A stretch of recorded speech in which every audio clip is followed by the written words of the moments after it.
Sure. Mike, what did you think of the game that you had on Saturday? And just like this season overall that you had, you've almost eclipsed your total from 2019. I mean, I thought I had I've had a pretty good year, I guess. I mean, I feel like I've taken advantage of the opportunities I've had, but obviously it could be better. I'm still working every day, like nothing. Like after I have a good game, it's like I come back and work harder the next week. So I mean, I'm just trying to keep building. Tom? Mike, I want to ask you about the coaching staff. Sam's talked about how well they all get along, and I don't know, like the things he wants the players to hear. The coaching staff is saying that to him, and what do you get from the mesh of the coaching staff and how they communicate to you guys? It's great. It's like even though Coach Pittman's been out, it's like his message still gets like delivered like seamlessly. Like everybody's on the same page. Everybody's on basically pulling in the same direction. Like strength staff, our coach, our position coaches, support staff, everybody's on the same page. Curtis? Hey, Mike, obviously it's tough losing a teammate to injury like we had with Devion the other day. Just how's the morale been in the receiver room the last couple of days at practice? And has anybody stood out to you that may be able to step in and fill that void? Morale's been good. Obviously, it hurts us to see Devion go down, but his next man up has been that all year. We already knew. Like coming into the season, like with the whole virus situation, like it was going to be next man up regardless. But I mean, our morale is pretty good. We feel pretty good, and Timo and Trey Knox, those are the guys they're gonna have to step up for us, like plain and simple. So those two guys. Nate? Mike, what do you think has affected the running game that it's done so well, and how much has that really improved the passing game and freed you all to be open? Oh, yeah, we got our running game rolling last week, and that's a big factor for us because we need the run game to help out the passing game. We need the passing game to help out the running game. So we can't really have one doing bad while the other one's, you know what I'm saying? We got to have both of them on their job. So it was big for us.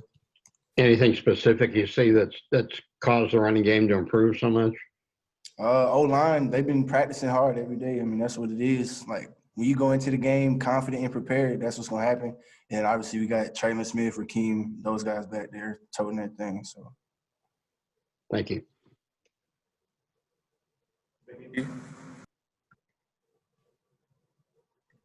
You say me? Sorry, my computer missed. Mike, a lot of people are probably already, looking ahead to the future. Felipe says, he wants to get drafted. So what are you seeing from Malik and from KJ and their development this season? I think they're developing nicely. KJ, he's getting more accurate arm strength. He's had the arm strength, but he's getting better every day, learning the offense, just picking up on little things from Felipe.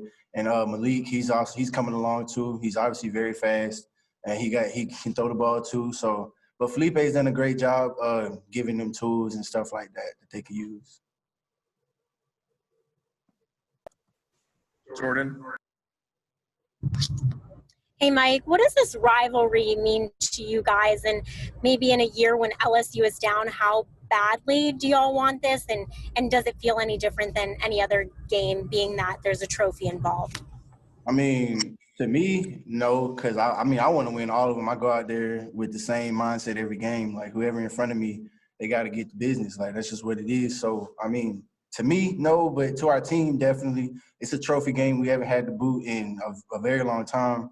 I have definitely never seen it. So, obviously, yeah, it's a big game for us. I mean, we want to win them all, though. So, but, yeah, this is a big game for sure.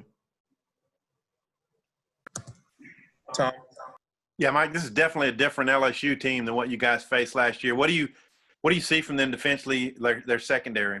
They got a great secondary. Probably going to be one of the best secondaries we played. Obviously, they got Derek Stingley. They got a true freshman corner that's really long, real athletic. Their safeties are both good and physical. So, I mean, it's the SEC. Every week we go against talented players every single week. So, just got to prepare and practice and go into the game confident and ready. We saw Felipe hit his hand on a helmet and go to the locker room, come back. What did you think of just his competitive spirit and how he stayed in the game there? Yeah, he's a warrior, and he understands that we need him. So, and he knows we got his back, and we know that he has our back. So, it's just big to see our quarterback, come back after suffering an injury or whatever it was.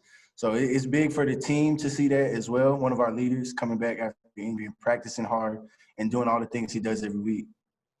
On the deep play balls to you, were you the first read on both of them? And was the number 5 was the cornerback on both, right? Can you describe the plays? Number 5 was the cornerback on the first one. The second one was number 25. But I'm not really sure what's up with the reads. I just know I had an option route, and I took the go ball both times, and I just won. So, I mean, I'm going to run every route to win. So, if I got an option, I'm going to try to go deep every time anyway. So. Curtis. Going back to LSU, by the time you guys kick off on Saturday, it will have been 21 days since the last time they played. With that big of a break, has that changed the way you guys are preparing? Have you been focused maybe more on yourselves, or just wondering if that long break has changed anything? We're not really too much worried about them and their break, honestly. Obviously, it's been a talking point, but we're not finna – I mean, we just got to go to work and worry about us, and we need to know what they do on offense and defense. To me, I don't really care how long they've been off, but I do care about watching the film on them and picking up on the stuff that they do. Nate. Yeah, Mike, it seems like the tempo, when you all run tempo, it's really had a big effect lately. What's been the difference in that than earlier in the year when you tried to run tempo? I think earlier in the year, we just didn't have, we just weren't clicking on everything as much as we are now. We didn't get a spring ball and stuff like that. So it was just different, and we got a new staff, new offense. It was just different coming into the year. We just had to get acclimated, and now, I feel like we're clicking a little bit more. We're used to the playbook, used to how Coach Brown's going to call things and stuff like that. So just as the year went on, we just keep getting better. So I think that's what it is. Thank you.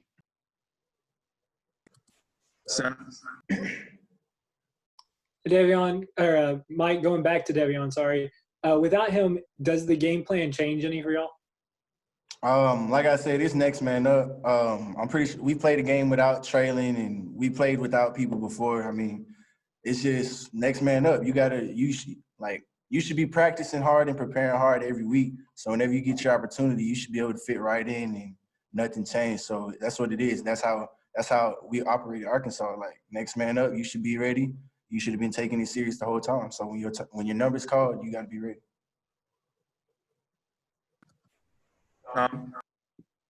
Yeah, on the long touchdown, why did you feel like you needed to break across the field? Have you ever scored one quite like that where you've gone basically sideline to sideline? I don't know. I just caught the ball. I looked, and it looked like he had a little angle. I had to slow down to catch the ball. And so I was just out there playing football. I don't really do too much thinking when I'm on the field. So it just kind of happened. So, I saw him over the top and just cut it back. I had some room.